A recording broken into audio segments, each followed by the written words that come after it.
Hello and welcome to the Master of Social Work 2-year program Field Education Informational session. If you have arrived at this video, it means that you have been accepted into our MSW 2-year program.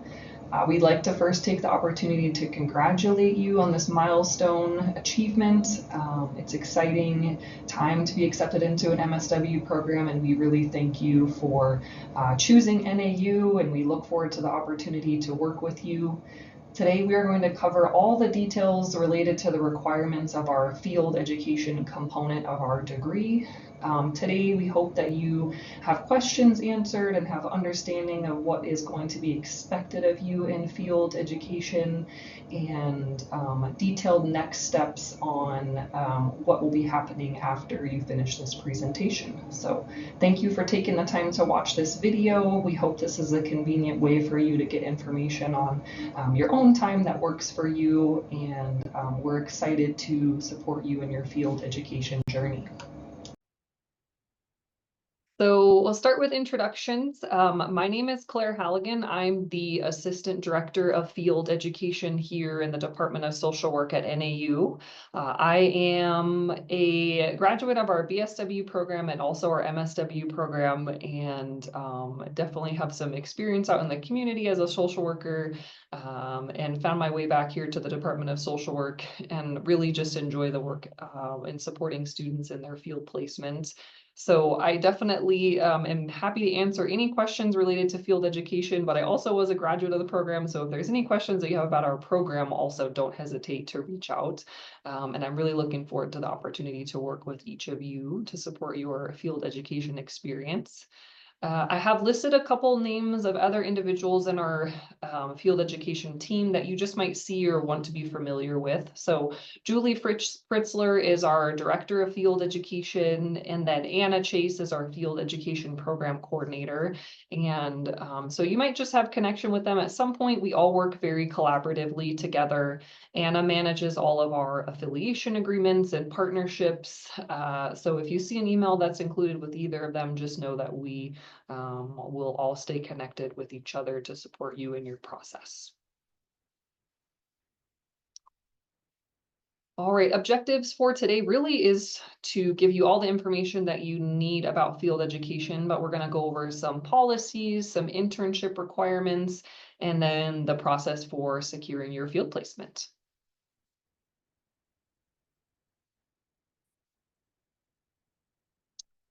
So why social work field education? We get this question a lot. You know, we have students who are starting our program and are just thinking about, wow, this sounds like a big requirement as a part of the degree. How am I going to manage all of this? And so we want you to know that this is kind of what's rooted in the reasoning behind your field placement. So I will go ahead and read this quote, but as professionals in the making, social work students attend class to learn practice principles, values, and ethical behaviors, a body of specialized knowledge and the scientific basis for practice. In field placement, students apply under supervision what they have been learning in the classroom to real situations. Thus, the preparation to become a social work professional is composed of formal learning as well as practical experiences. So yes, field placement is more than just an internship, really. It's an opportunity for you to practice all of the things that you are learning in your classes, whether you're in our online program or you're in our in-person program. We want to make sure that you have the opportunity to kind of test out what you're learning. And field placement is going to be kind of that first step in that MSW level where you will get to do this. You'll have a supervisor, someone that to support you, ask questions. It's really an opportunity for you to try out something maybe new or something that you're considering as a career after you graduate.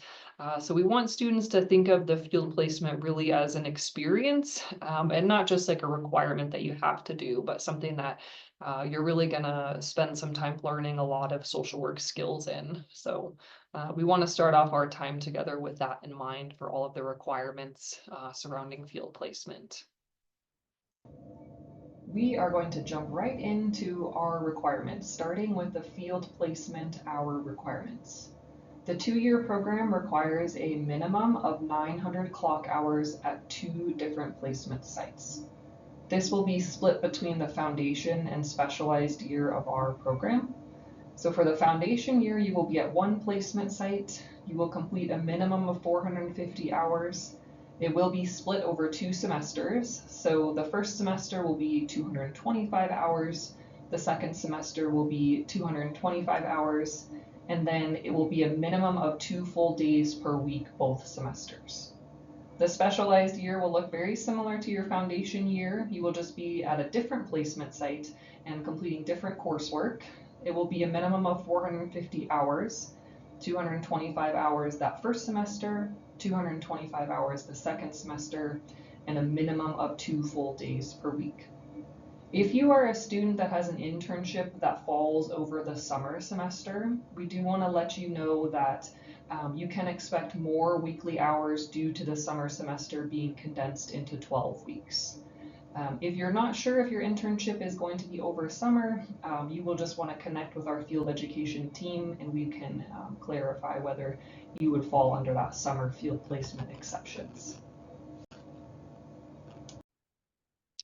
Time commitment and availability for field placement. So field placement, as I mentioned, is an experience. It involves participating in the life of the organization, attending regularly scheduled meetings and other activities involving the placement site. So you're really going to kind of practice what it is to be a social worker at that organization.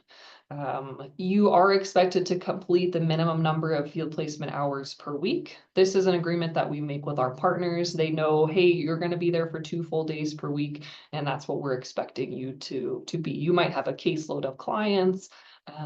You might have responsibilities that the organization is expecting you to complete. So that's why we do require you to be there for the minimum number of 2 full days per week. You do need to be on site, and most of our organizations operate Monday through Friday, 8 to 5. So just something to keep in mind in terms of scheduling for your own life.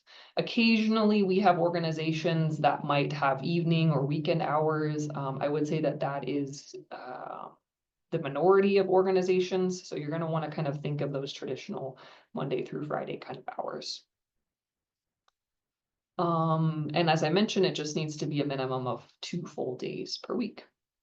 And then if you are a person who works, which most of us do, and lots of our students do work part-time or full-time. I worked part-time when I was a student. It's just important for you to begin a conversation with your employer about what your work schedule is going to be to accommodate those 2 full days per week.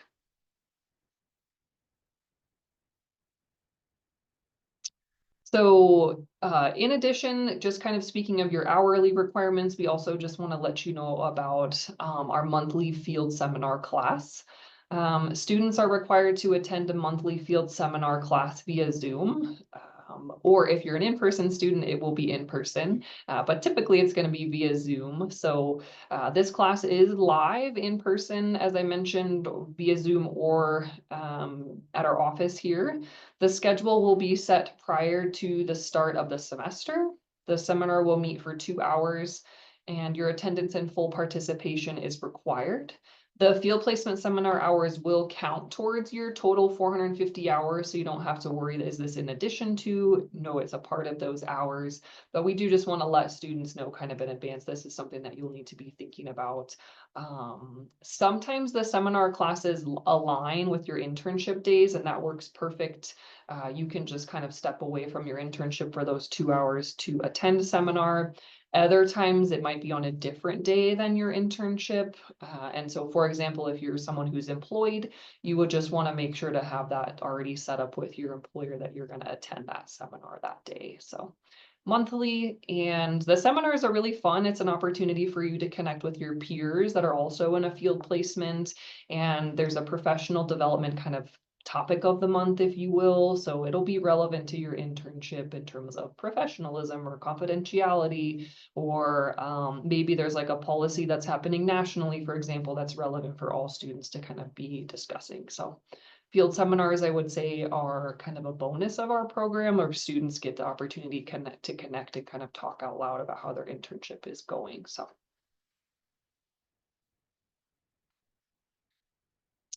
All right, jumping right into the process, because I know that's why you're all here. You want to know what's the deal? How do I get an internship? What are the requirements? So step number one is going to be submit a field placement application in Sonia. I know everyone is thinking, wow, Claire, I just did an application and now I have to do another one. I want you all to know that the term application is a little bit strong. This should not take you more than maybe 15, 20 minutes. It's pretty quick application. So Sonia is our online platform that we use in field education, so you will become familiar with it. But anyway, all students will be required to submit the application, and you will, in this email, you have received detailed instructions with your Sonia login information. And so you'll want to follow those instructions and to submit that application by the provided deadline. So also check the email for the deadline that's required to submit the application. After your application has been reviewed and approved, you will receive an email, excuse me, from the field education team. And if we have any questions or just think something looks a little bit off or would just like to get to know you a little bit better and clarify some information, we might request to have a meeting with you. So it does not mean that you're in trouble or anything's wrong. It's just to make sure that we can support you in the best way possible. So step one, you're going to submit your field placement application in Sonia. Step two, after you receive that email from the field education team saying, hey, so-and-so, I've reviewed your application, you're good to go, you can begin your internship search. So all MSW students will be required to find and confirm your own internship. So I'm going to go into detail kind of in the next page with some helpful tips related to your internship search, but you are going to be kind of autonomous in this process. We are here to support you, but really ultimately the process will be up to you to kind of find and secure that by the provided deadline. If you are a student that's completing your internship in Flagstaff, there will be a little bit different instructions for you in your email, so please make sure that you read that very carefully. And then step number three is going to be submit the field placement confirmation form. So you're going to do your application, you're going to search for your internship, you're going to interview, apply, do the whole process. And then step number three is going to be to submit that placement confirmation form. The placement confirmation form can be found in Sonia. It will also be included in the email that you received today. So if you can't find it in your email, it's located in Sonia on the home tab in the documents section. So those are the three steps. We try to keep it pretty straightforward.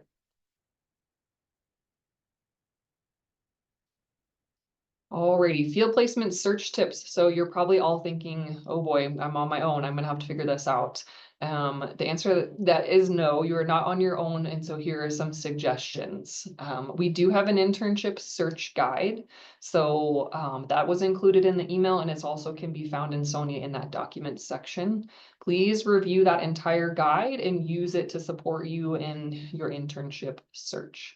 It's been clearly organized for you so that you can kind of walk through every step of finding an internship. Step number two, after you review the guide, is to look at our current partners in Sonia. So we have, over the years, developed a number of partners in Arizona and outside of Arizona.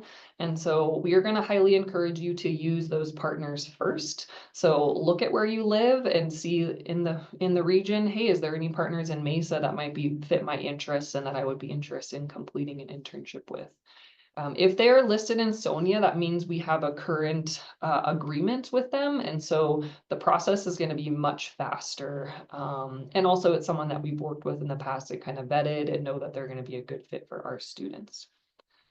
Although we recommend that you use a current partner of ours, it's not a requirement. So if you already have an organization in mind that's not listed, that's totally fine. We're always happy to build new partnerships. And likewise, if you live out of state or somewhere that we don't have any partners, absolutely, you're going to be finding a partner in your community. And so just kind of a tip in terms of that is if you're not using our directories, that you're just going to go to an organization's website and look for, sometimes organizations will have listed on their website like an internship tab, or they'll have an internship coordinator. Those are kind of the buzzwords, things that you're going to want to be looking for. Sometimes they put volunteer coordinator. That would be another good one to look for as well. So. And then just a reminder to be professional in your initial communication with a placement site. So this is going to be your first opportunity to connect with them. This is going to be your first opportunity to kind of show who you are. And so just make sure whether you're communicating via phone or email that you're sending the most professional kind of messaging. Please include in your email your professional resume. Most internship sites would like to see this, and so it will just save you an extra step if you include that in that very initial email that you send to them.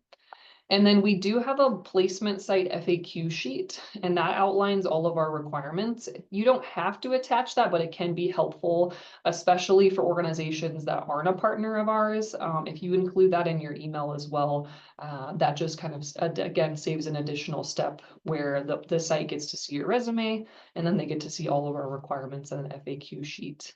You will have access to this FAQ sheet in the email that I sent to you, and then also in Sonia, excuse me. So all of the documents that I mentioned are listed in Sonia in that documents section.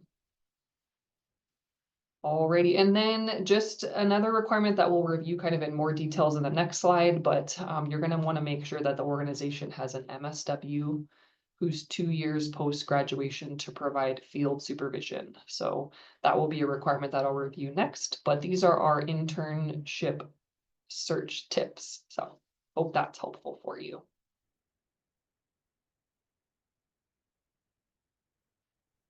Alrighty, as I mentioned, you will have a field supervisor for your field placement.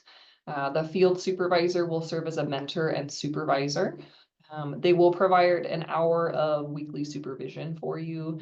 They will be responsible for kind of supporting you through the process of your internship assignments and evaluations. And so really that person is going to be kind of your go-to person at the organization. And so every MSW student must have a supervisor that is an MSW with at least 2 years post-graduation experience. So if you're connecting with an organization, that's one requirement that you're going to want to be pretty clear in communicating with them. Most organizations are familiar with that type of requirement, but definitely every university is a little bit different. So you want to make sure to let them know that that is our requirement. I have a lot of does not need to be here because I get these questions a lot from students. So the supervisor does not need to have a license. So in Arizona, they don't need to be an LMSW, an LCSW. They do not need to be a person in a leadership role, and they do not need to be in the same department as the field placement. So sometimes we have organizations who might have a supervisor in a different department that's willing to provide the supervision for the internship. That totally fine and works well for us, just as long as that person has the capacity to meet with you for an hour of weekly supervision. And then they don't need to be in a leadership role. So let's say that the person is on the team that you're going to be interning with, but they're not the supervisor of that team, but there's someone willing to provide supervision that they are able to do that. So they must be an MSW who's 2 year post-graduation, and they don't need to be licensed in a leadership role or in the same department as the field placement.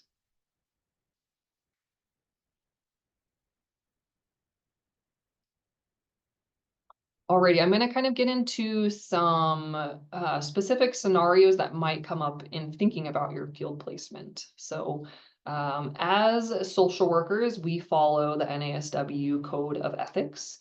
And in searching for your placement, there is one code of ethics that we really want you to think about and be aware of. And so that is related to conflicts of interest. So the NASW Code of Ethics states that social workers should be alert to and avoid conflicts of interest that interfere with the exercise of professional discretion and impartial judgment. So when considering your field placement or selecting your field placement, it's important to consider and avoid potential conflicts of interest. Examples include, but are not limited to, organizations where you were a former client, organizations where your children receive services or attend school at, organizations where you have family or friends who receive schools at, organizations where you might have been employed, previously employed, any organization that you're just thinking, being at this field placement could impact how I make judgments, and it could also impact the people that I'm serving because I wouldn't be able to have a real objective perspective in the work that I'm doing based on a current or former relationship that I've had. So if you're searching for an internship and you have an organization where you're thinking, this could be a conflict of interest, but I'm not quite sure. I just want to talk to someone. Please reach out to us so we can talk about that before you start the process with the organization. We would hate for you to get all the way through the process and for there to be a conflict and then not be able to do your internship there. So definitely keep conflicts of interest in mind when you're searching for your field placement.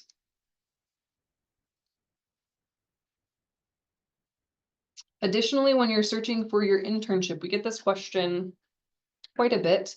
What's expected, Claire? What are we going to be doing? What does the organization need to have for me to do? And so there are 9 core competencies that students need to have practice and exposure to within the internship. So these are those competencies here. I'm not going to go into them in detail, but they do live on that FAQ sheet. And there's something that they are something that I will have a conversation with the organization about directly, but also just important for you to be aware of that the placement site is going to need to meet all of these competencies and being able to have some practice and exposure for you. So you don't have to be equitable in meeting all of them. So you don't have to be doing the same amount of work in each competency, but you do need to have some exposure at the internship. So if you're contacting an organization and it doesn't seem like they quite have enough to do, or it doesn't seem like they could meet these requirements in terms of competencies, it might not be a good fit. But if you have questions, then you just contact our team. Alrighty, another special circumstance in considering your field placement. So there are some of you that might be interested in completing a field placement with your employer. This slide is for you, and this is all the information that you're going to need to understand kind of an employer-based field placement, excuse me. So requirements for an employer-based field placement. Number 1 is that the student must have been employed for at least 12 months before starting the field placement. Your field supervision is going to be provided by a person who is not the same as your employer. So the organization is going to need to provide a field supervisor that's separate from your employer, and they do need to be an MSW who's 2 years post-graduation. The tasks and activities of your field placement are going to be clearly separate and different from your employment. So your employment will be one role and your field placement will be a completely separate role. The field placement needs to be in a different unit, program, and with a different population than your employment. And then your scheduled hours of employment also need to be different from the hours of your field placement. In summary, your field placement will be completely separate from your employment, separate hours, separate duties, and you must have been employed there for 12 months. These are non-negotiables. If we receive an application that does not meet this requirement, your application is likely to be denied. So if you're interested in a field placement with your employer, you will be required to complete an employer-based field placement application. So that's going to be separate from the field placement application that you submit. And all of the instructions to complete that application will be provided to you in an email after submitting your field placement application. So kind of a 2-step process. Step 1 is to complete the just regular field placement application. Step 2 is that we'll send you the info for the employer-based application. And then there will be a separate deadline for that application. We give you a little bit more time to get that employer-based application in because there's some signatures that are required. And then you'll have to kind of write a response about how you're going to meet all of those requirements listed above. So employment-based field placements are not a guarantee and are reviewed on an individual basis. If you have any questions, don't hesitate to reach out to us. We're happy to kind of connect regarding your certain scenario if you're interested in an employer-based field placement.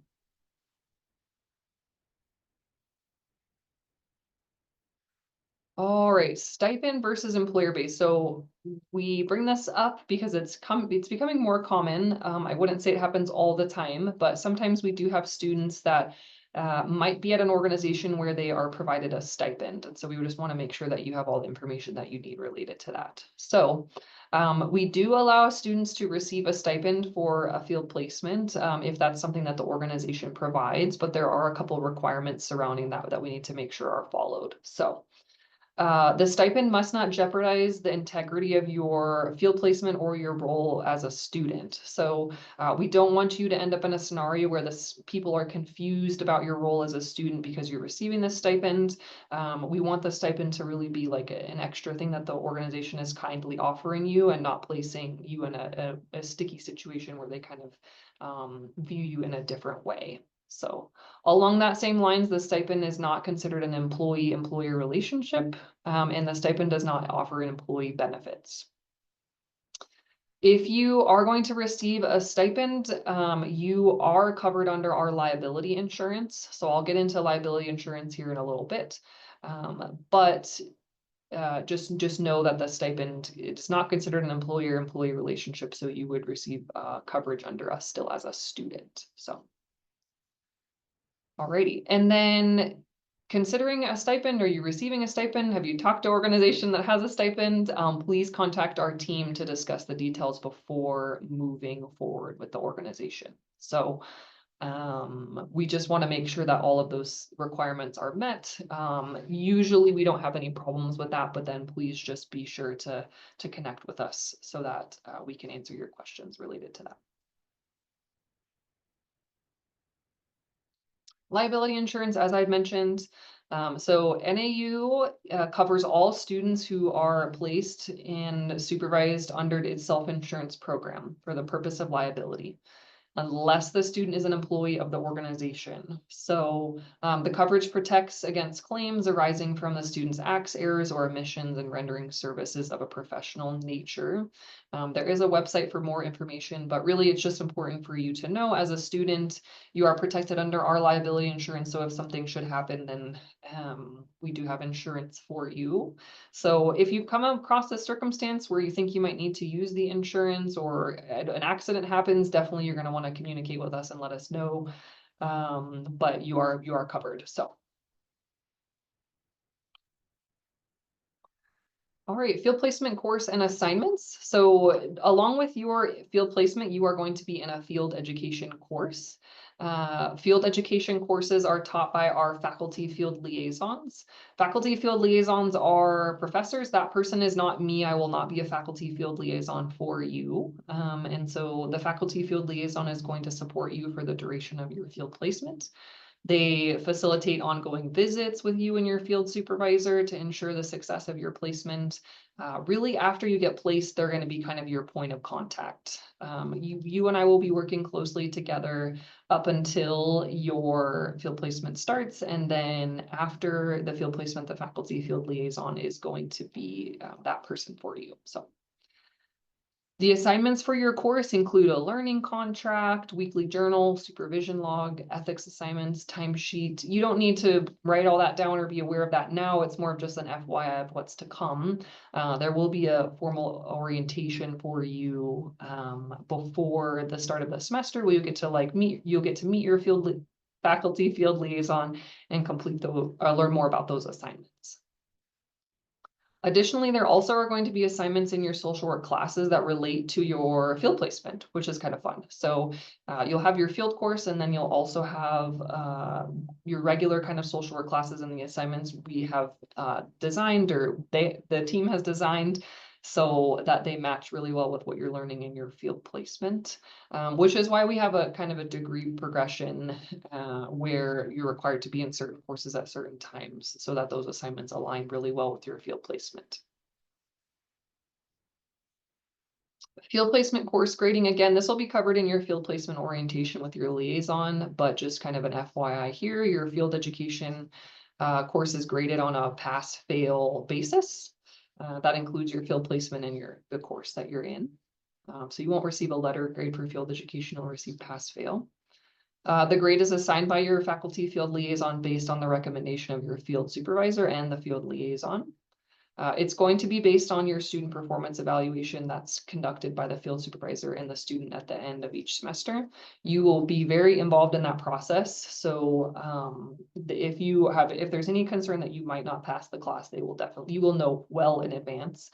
I will say that that is very rare as long as you're doing what you're supposed to be doing, your field placement and completing your assignments, and you're having good performance evaluations, then you should pass the class. But definitely want you to just be aware that those evaluations are important and that's how the course is graded.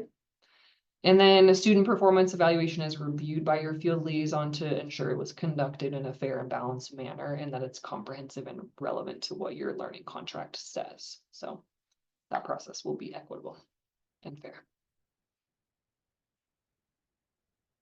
Alrighty, that was fast and furious. We went through a lot of things. So what are the next steps? Number one is to make sure that you review the email that was included in this video for detailed information, application instructions, and required deadlines. In that email, it lists all the things that you need to know. So make sure that you've reviewed it very thoroughly. Number two is that you're going to submit your field placement application in Sonia. The deadline has also been provided for you in that email and is required for you to get completed by then.